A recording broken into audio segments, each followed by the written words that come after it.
Welcome to Not Milk Never Milk. Subscribe if you're lactose intolerant. You begin by confirming eligibility.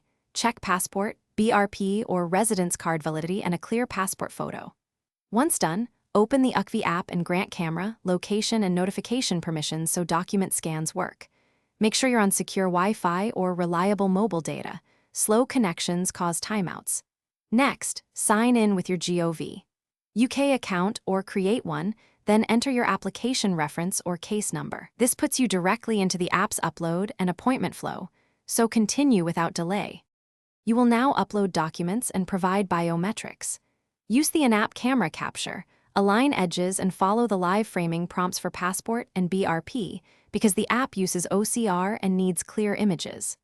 Once scans are accepted, choose biometric capture. Either schedule a local center appointment or use the app's remote capture if available.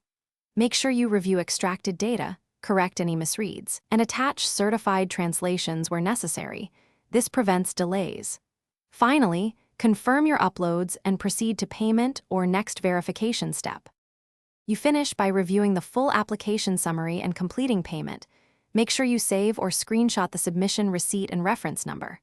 Once submitted, watch for push notifications and email for appointment confirmations or decision updates, and keep your device charged for any remote capture sessions. If something goes wrong, like failed image capture, clear the app cache, retry in good light, or reinstall the app. Alternatively, switch to another device or book an in-center biometric appointment to move forward without delay. Thanks for watching. If this was helpful, leave a like and consider subscribing. See you next time.